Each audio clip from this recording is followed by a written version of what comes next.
আসসালামু আলাইকুম এভরিওয়ান, আশা করি সবাই অনেক অনেক ভালো আছেন। গাইস, আজকের ভিডিওতে আমরা কথা বলবো Redmi Note 13 এই ফোনটি নিয়ে। ফোনটি কিছুদিন আগে চায়নার বাজারে লঞ্চ হয়েছে। ফোনটির হাইলাইটেড বিষয় হচ্ছে এই ফোনে থাকছে MediaTek Dimensity 6080 চিপসেট। এছাড়াও থাকছে 108 মেগাপিক্সেলের ক্যামেরা, আরও থাকছে ডিসপ্লেতে 120 Hz রিফ্রেশ রেট।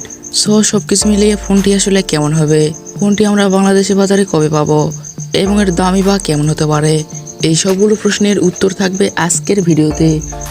পুরো ভিডিওটি অবশ্যই দেখবেন। আর আপনারা দেখছেন টেক জোন 99, চ্যানেলটি সাবস্ক্রাইব করে পাশে থাকবেন এবং ভিডিওতে একটা লাইক দিতে ভুলে যাবেন না কিন্তু।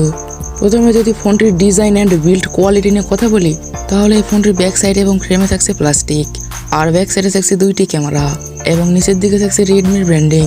ফোনটির থিকনেস করা হয়েছে 7.6 মিলিমিটার এবং ওজন করা হয়েছে 173 গ্রাম, যার কারণে এই ফোনটি আপনারা এক হাতে লং টাইম খুব ভালোভাবে ইউজ করতে পারবেন।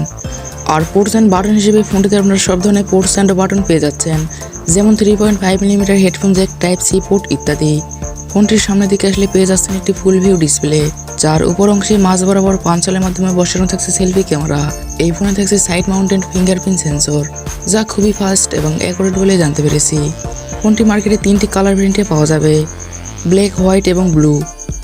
ডিসপ্লে নিয়ে কথা বলতে গেলে এই ফোনে থাকছে 6.7 ইঞ্চের একটি অ্যামোলেড প্যানেল, যা ফুল এইচডি প্লাস ডিসপ্লে, আর রেজুলেশন হিসেবে থাকছে 1080x2400 পিক্সেল। এছাড়াও থাকছে 395 ppi এলসিডি, আরও থাকছে 1000 নিটস ব্রাইটনেস।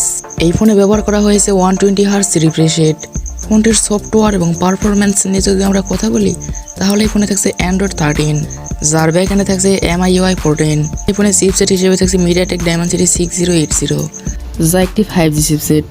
আর এই চিপসেটটি মূলত 6 ন্যানোমিটার আর্কিটেকচারে বিল্ড করা একটি অক্টোকোর প্রসেসর এবং জিপি হিসেবে থাকছে Mali G57 MC2। এই চিপসেটটির সাথে Mali G57 জিপি ব্যবহারের ফলে এই ফোনে যে কোনো হাই লেভেলের গেমস আপনারা মিডিয়াম টু হাই সেটিংসে ইজিলি খেলতে পারবেন। মিডিয়াম সেটিংসে গেম প্লে করলে ল্যাগ বা ফ্রেম ড্রপ ফিল করবেন না। এছাড়া মাল্টিটাস্কিং বা ভিডিও এডিটিংয়ের মতো কাজ ইজিলি করতে পারবেন। ফোনটি মার্কেটে 4টি ভ্যারিয়েন্টে লঞ্চ হয়েছে, 6GB RAM 128GB ROM এবং 8GB RAM 128GB ROM। আরও থাকছে 8GB RAM 256GB ROM এবং সবশেষে থাকছে 12GB RAM 256GB ROM। যার স্টোরেজ টাইপ হিসেবে থাকছে UFS 2.2 এবং র্যাম টাইপ হিসেবে থাকছে LPDDR4X। এবার এই ফোনটির ক্যামেরা নিয়ে কথা বলতে গেলে ফোনটির ব্যাক সাইডে থাকছে ডুয়েল ক্যামেরা সেটআপ, যার প্রাইমারি লেন্স 108 মেগাপিক্সেল, যা f1.7 অ্যাপারচার, এবং সেকেন্ডে থাকছে 2 মেগাপিক্সেল একটি ডেপথ সেন্সর। ফোনটিতে সেলফি ক্যামেরা হিসেবে থাকছে 16 মেগাপিক্সেলের সেলফি ক্যামেরা। ফোনটির ব্যাটারি এবং চার্জার নিয়ে যদি আমরা কথা বলি, তাহলে এই ফোনে থাকছে 5000 mAh এর একটি ব্যাটারি, আর ফোনটিকে চার্জ করার জন্য থাকছে 33 ওয়াটের একটি চার্জার। 6 ন্যানোমিটারের একটি চিপসেট ব্যবহারের ফলে এই ফোনটিতে আপনারা ব্যাটারি ব্যাকআপ ভালো পাবেন। নর্মাল ইউজে এই ফোনটি আপনারা 1.5 থেকে 2 দিন খুব ভালোভাবে ইউজ করতে পারবেন। তবে আপনি যদি হেভি ইউজার হন, সেক্ষেত্রে এই ফোনটি আপনারা একদিন খুব ভালোভাবে পার করতে পারবেন। ফোনটির প্রাইস নিয়ে কথা বলতে গেলে ফোনটি কিছুদিন আগে চায়না বাজারে লঞ্চ হয়েছে। ধারণা করা হচ্ছে ফোনটি বাংলাদেশের মার্কেটে 1 মাসের মধ্যে আনঅফিসিয়ালি পেয়ে যাবেন। দেশের বাজারে এই ফোনটির আনঅফিসিয়াল প্রাইস হতে পারে 20 থেকে 22 হাজার টাকা, তবে প্রাইস কিছুটা আপ ডাউন হতেই পারে। ওভারঅল আপনি যদি রেডমি লাভার হন এবং এই প্রাইস পয়েন্টে ভালো ডিসপ্লে, গেমিং এবং মোটামুটি ক্যামেরা ফোন নিতে চান, তাহলে এই ফোনটি দেখতে পারেন। আশা করি Redmi Note 13 এই ফোনটির ডিটেলস খুব ভালোভাবে জেনে গেছেন।